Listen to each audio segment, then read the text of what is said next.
하나님이 인간보다 월등히 뛰어나기 때문에 높고 높으신 그 권위에 두려운 나머지 수동적인 자세를 취하는 것을 하나님을 경외하는 것이다 라고 보지 않습니다. 네. 하나님을 경외한다는 것은, 다시 정리하겠습니다, 무엇이냐 하면 수동적인 자세가 아니라 능동적인 자세를 갖는 것입니다. 어떠한 능동적인 자세인가?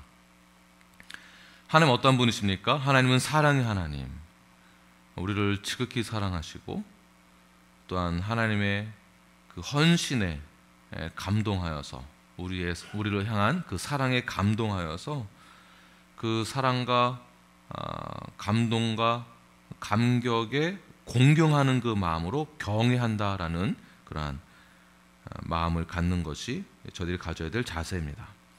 하나님을 경외한다라는 것을 이러한 뜻을 토대로 하여서 다시 한번 풀어서 설명한다면, 하나님의 지혜가 내 삶을 이끌고 갈 수 있도록 내가 허용하는 거예요. 더 쉽게 말을 하면 하나님이 행하실 일들에 대해서 저희들이 순종하고 따르는 그 삶이 경외하는 거다라고 보는 것입니다. 자, 이렇게 경외하는 것을 뭐라고 한다고요? 오늘 본문에서는 지식의 근본이다. 다시 설명한다면 지식의 근본, 지식에서 가장 중요한 것이 하나님을 경외하는 것인데, 하나님을 경외한다라는 것은 하나님의 시간 속에서 하나님의 말씀에 순종함으로 하나님께서 내 삶을 이끌고 갈 수 있도록 나의 삶을 내어드리는 것, 이것이 경외하는 것이고, 경외하는 것이 지식의 근본이다. 내가 아무리 경험이 많고 경력이 많고 이력이 있다 할지라도, 학력이 높다 할지라도 하나님이 행하실 일들에 대해 내가 동참하지 않는다면, 순종하지 않는다면, 이것은 지식이 높은 것이 아니라 미련하다라고 보아야 하는 것입니다. 그러므로 우리는 무엇을 자랑해야 되겠습니까? 내가 아무리 지식이 많다 할지라도 내 지식을 자랑하는 것이 아니라 오히려 하나님을 경외하는 그 삶의 모습이 우리에게서 있어야 하는 것입니다. 이것을 간단하게 적용을 해본다면, 우리가 기도할 때 어떻게 기도합니까? 지혜롭지 못한 기도는 어떤 기도이냐 하면 미련한 기도이죠. 하나님, 나 이거 하고 싶어요. 나 이거 되고 싶어요. 나 이렇게 해주세요. 더 쉽게 표현하면, 하나님, 나 이 사업, 지금 이 건 잘 되게 해주세요. 이번에 이거 사업 사인하는 거 사인 되게 해주세요. 내 자녀, 내가 원하는 게 있는데, 우리 자녀가 원하는 게 있는데 그거 꼭 되게 해주세요. 이거 안 되면 안 됩니다. 이렇게 기도하거든요. 이러한 기도는 미련한 기도이다라고 보는 것입니다. 하나님을 경외하는 자, 지식의 근본을 깨닫고 있는 자들은 하나님의 시간 속에서 하나님의 말씀에 순종함으로 하나님의 원하시는 그 뜻에 따르는 순종한 그 삶을 사는 자들의 기도는 어떤 기도인가? 하나님, 나 이거 하고 싶어요. 우리가 이런 기도 충분히 할 수 있습니다. 너무나 연약한 인간이기에, 하나님, 나 이거 꼭 되게 해주세요. 이거 안 되면 저 불안해요. 꼭 되게 해주세요 라고 기도는 하지만, 그러나 결론적인 그 기도가 무엇이냐면, 그것이 하나님의 뜻이 아니라면 하나님의 뜻대로 되게 하여 주시옵소서, 하나님의 뜻으로 이루어 주시옵소서라고 기도하는 것이 하나님을 경외하는 자, 지식이 있는 자의 기도라고 볼 수가 있습니다. 이렇게 하나님을 경외하는 지혜자가 되시는 저와 여러분이 되길 간절히 축원합니다. 이러한 부분에서 한번 적용해 보시고 또한 모임 가운데 함께 나누시길 바랍니다. 디보션 하시길 바랍니다. 자, 그렇다면 이 잠언에서 주고자 하는 그 말씀은 지혜서이고 지혜로운 자가 되어야 된다라는 뜻에서 문맥적으로 그것이 어떠한 시간적 순서에 의해서 연결되는 것이 아니라 어떤 깨달음에 대한 그 질서와 성경에서 하나님이 원하시는 그 뜻을 깨달은 것을 적어놓는 거예요. 그러다 보니까 잠언이 어떻게 보면 한 절 한 절은 굉장히 쉬운데 전체를 연결하는 것에는 굉장히 어려움이 좀 있습니다. 그러나 이 한 절 한 절씩 자세히 보게 되면 잠언에서는 왜 지혜를 가지라고 말을 하고 있는가? 우리는 지혜를 왜 가져야 하는가? 그렇다면 지혜를 가져야 될 목적은 무엇인가에 대해서 말씀하고 있는데요. 우리가 지혜자가 되어야 하는 그 목적은 바로 하나님을 경외하기 위함입니다. 그리고 더 나아가 지혜를 더 많이 갖고자 하는 그 목적은 무엇이냐면, 지혜를 갖는 목적은 하나님의 역사에 동참하기 위해서입니다. 하나님 행하실 일들에 대해서 우리가 동참하기 위해 지혜가 더 많이 필요한 것이에요. 그럼 우리는 무엇을 위해서 기도합니까? 나에게 주님 지혜를 주시옵소서. 그러니까 지혜를 받는다면 무엇을 하려고 지혜를 달라고 기도하십니까? 일상적인 삶 가운데에서 나를 위해서 나에게 이익이 되고자 그 지혜를, 지식을 달라고 기도를 하죠. 나를 위해서, 써먹기 위해서 지혜와 지식을 달라고 기도하는 것은 하나님의 역사하심에 동참하는 것이 아니라 이것은 지혜롭지 못한 미련한 것이다 라고 보는 것입니다. 자, 이러한 자들을 하나님이 진정한 지혜와 이러한 자들에게 대해서 뭐라고 말하고 있는가? 지혜와 훈계를 멸시하는 자들이다라고 오늘 본문에서 말씀하고 있습니다. 하나님의 지혜와 훈계를 멸시하는 자. 하나님을 경외하는 자의 반대는 무엇입니까? 지혜로운 자의 반대는 무엇이겠습니까? 성경 잠언에서 전체 말하고 있는 것은 이것을 악인 또는 악한 자라고 표현하고 있습니다. 자, 10절 말씀 읽겠습니다. 10절 시작. 내 아들아, 악한 자가 너를 꿰을지라도 따르지 말라. 하나님을 경외하는 자는 지혜로운 자이고요, 하나님을 경외하는 것이 지혜의 근본입니다. 그 반대는 악한 자라는 것이에요. 악인, 악한 자. 하나님을 경외한다는 것에 대해서 구체적으로 솔로몬이 예를 드는 것은 그 반대의 상황을 더 적극적으로 표현하고 있는데요. 지혜로운 자는 어떠한 자인가? 악인의 유혹을 피하는 자가 지혜로운 자입니다. 이것이 하나님을 경외하는 자예요. 잠언에서는 음녀라는 이 단어가 약 한 10번 정도 나오는데요. 이 음녀가 어떠한 뜻으로 쓰이겠습니까? 유혹하는 자예요. 유혹하는 자. 음녀가 남자를 유혹하는 이유와 목적이 있겠죠. 이거 지금 어떤 여성을 말하는 것이 아니라 악한 일을 행하는 자를 말하고 있는 것입니다. 왜 음녀가 남자를 유혹을 할까요? 또 다른 목적, 숨겨져 있는 의도가 있다는 것입니다. 유혹하는 자를 오늘 10절에서는 악한 자라고 표현하고 있는 것이고, 이 악한 자는 바로 사탄을 상징하고 있습니다. 하나님을 경외하는 자, 지혜로운 자는 사탄의 유혹, 음녀의 유혹, 악한 자의 유혹을 피할 줄 안다. 즉 분별할 줄 안다라는 것입니다. 자, 그렇다면 분별, 말이 분별이지 누가 분별하지 못해서 쉽게 넘어갑니까? 그만큼 분별이 어렵기 때문에 넘어지는 것입니다. 정말 어려워요. 분별한다? 정말 어렵습니다. 자, 상대는 우리가 얕잡아 볼 만한 상대가 아니라 굉장히 어려운 상대인 사탄입니다.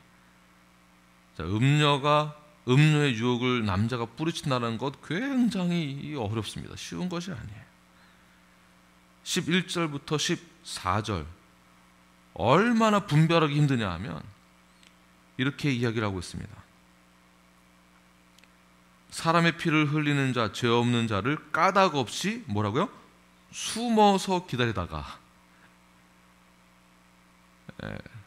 전쟁 중에도 숨어 있다가 지나가는 군대 행렬을 그냥 쏘면 끝나는 거예요. 아무리 강력한 군대라도 숨어 있다가 쏘면은 뭐 엄청난 군대여도 아무 소용 없습니다. 숨어서 기다렸다가 죄 없는 자를 까닭 없이 피 흘리게 하고 집어삼킨다. 12절에 나와야죠. 12절 다 함께 읽겠습니다. 시작. 수월같이 그들을 산채로 삼키며 무덤에 내려가는 자들같이 통으로 삼키자. 음녀, 악인, 사탄이 이러한다는 것입니다. 또 13절 시작. 우리가 온갖 부활을 얻으며 빼앗은 것으로 우리 집을 채우리니. 14절. 너는 우리와 함께 제비를 뽑고 우리가 함께 전대 하나만 두자 할지라도. 다시 말해서 몰래 숨어서 사람들을 멸망의 길로 빠뜨리게 하는 사탄의 교활함. 12절에서는 스올이라고 해요. 스올은 음부를 말하고 있고요. 이들은 그들의 교활함으로 무죄한 자를 완전한 범죄자로 만들어서 멸망시키고자 하는, 그것을 다짐하여서 음부로, 무덤으로, 산채로, 통으로 잡아서 그들을 끌고 가려고 하는 그런 음모가 있다는 것입니다. 이러한 자가 악한 자, 음녀, 사탄이다. 자, 이러한 자들에게 작은 것 하나만이라도 걸리면, 요만한 거 하나만 걸리면, 요만한 거 하나만 걸려도 통으로 삼키자라는 그러한 의도가, 숨겨진 의도가 있기 때문에 요만한 거 하나에 넘어가는 것입니다. 이런 것에 분별을 한다는 거 굉장히 어려운 것이에요. 아무리 자신의 지혜가 뛰어나고 경력이 있고 이력이 있다 할지라도 요만한 거 하나 잡히면 다 넘어가는 거예요.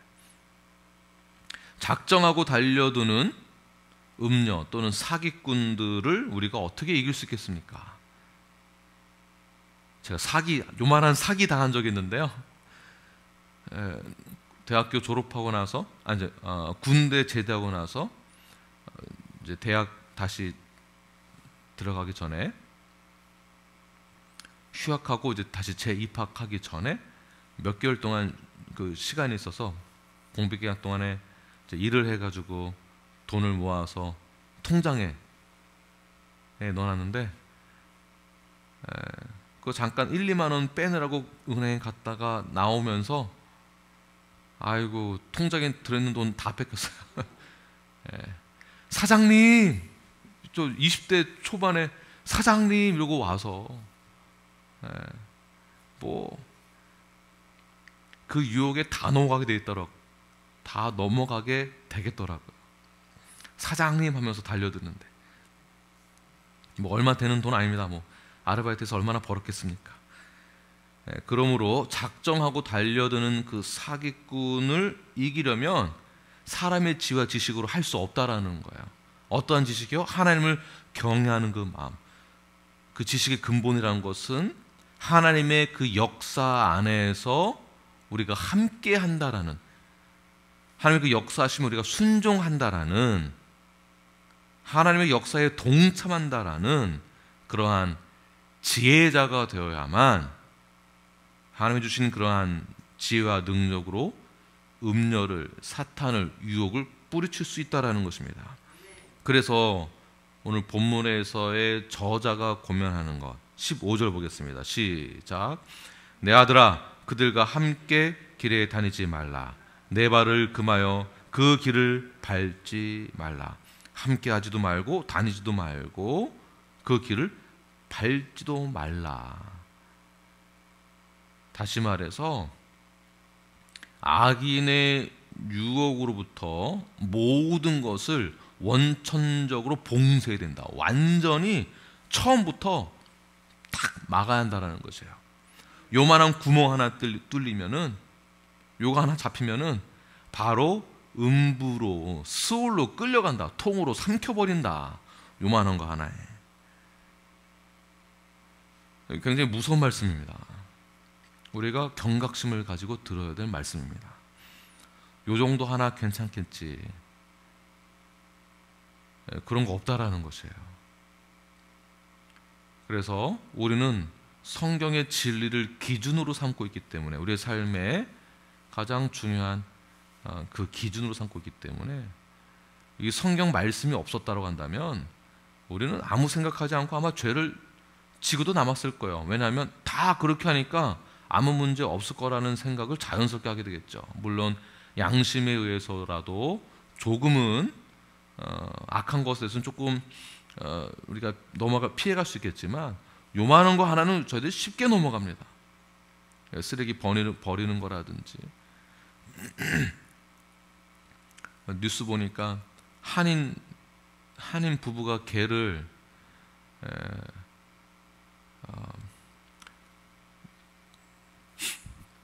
저기 스프링 온천이죠, 온천. 네.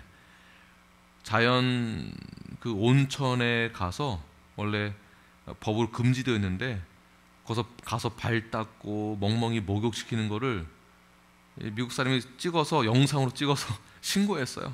그래서 뉴스에 나왔어요. 이번에 미국 뉴스에. 한국 사람이 한국 말하는 것도 다 들려요. 여보 개 잘 씻겼어? 뭐 괜찮아? 뭐 이런 말들 다 나오고. 네. 그러니까 그거 별거 아닌 것 같아도 이게 사회에서도 세상에서도 큰 이슈가 될 수 있다라는 거예요. 영적으로 우리가 짓는 죄들 원천적으로 철저하게 처음부터 봉쇄해야 된다. 한 걸음도 악인의 길에 발을 내딛지 말아라. 그 길을 밟지 말아라. 다시 말해서 죄에 대해서는 생각조차 하지 말아라. 생각조차 하지 말아라. 생각하는 순간 죄와 연결되어진다라는 뜻입니다. 자, 이렇게까지 원천 봉쇄를 해야 하는 이유가 무엇일까요? 16절 보게 되면 대저 그 발은 악으로 달려가며 피를 흘리는데 빠름이라.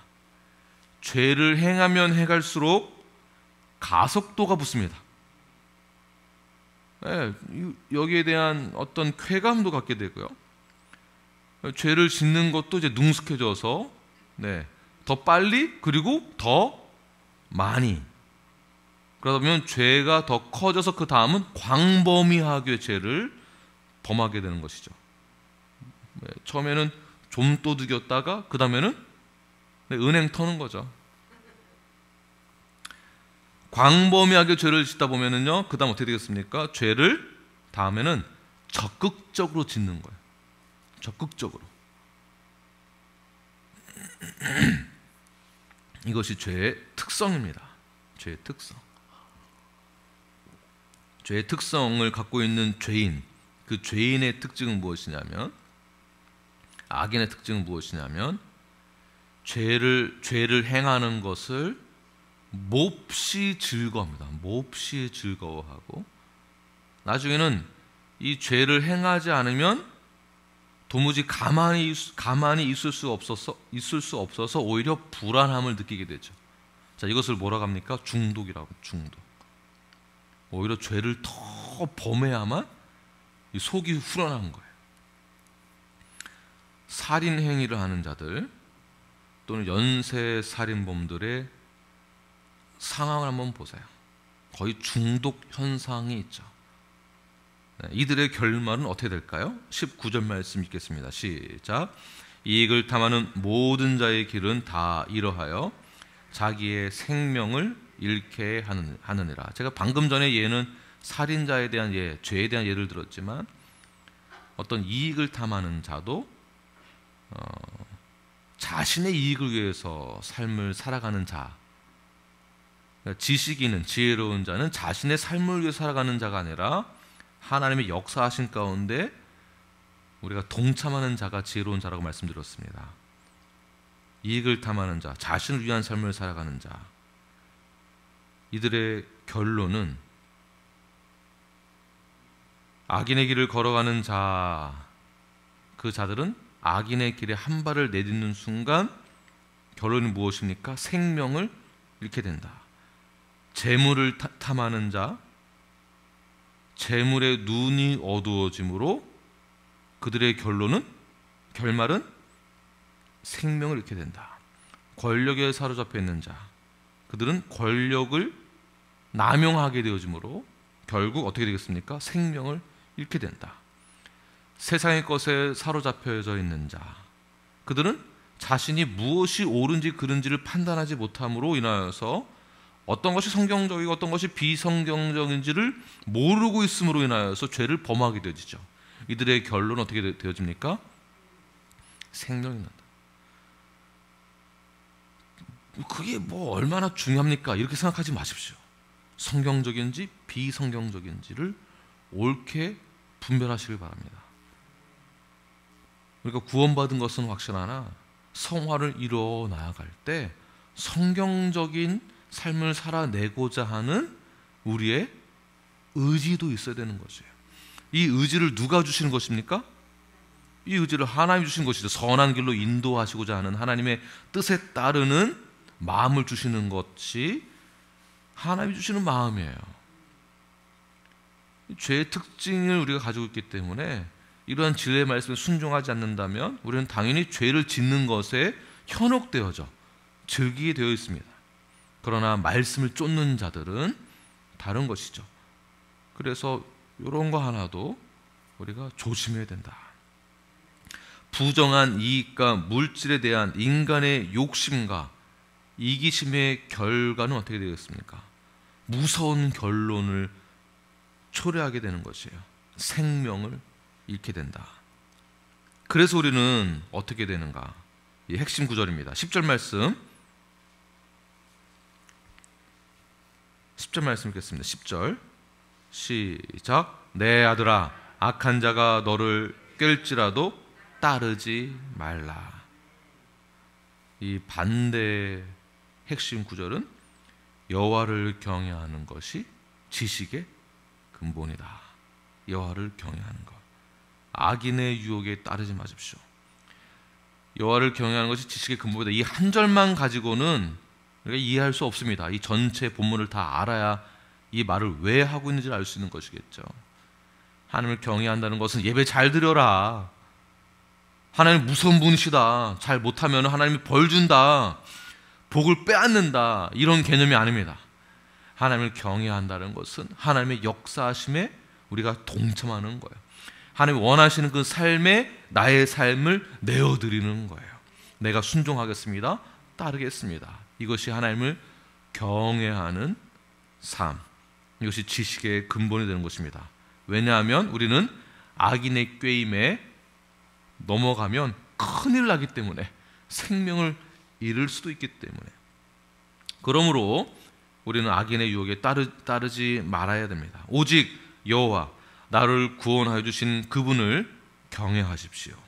그분의 계획과 섭리를 인정하시고 성경에서 요구하는 삶, 그리고 우리의 기도는 하나님의 뜻에 초점이 맞춰져야 합니다. 내 중심의 기도가 아니라 나 중심으로 교회를 세워나가는 것이 아니라 우리의 주인이 되신 예수 그리스도, 그리고 우리를 죄에서 구원하여 주신 여호와 하나님을 날마다 경외하며 순종하며 나아가시는 건강한 뉴라이프 여러분이 되길 간절히 축원합니다.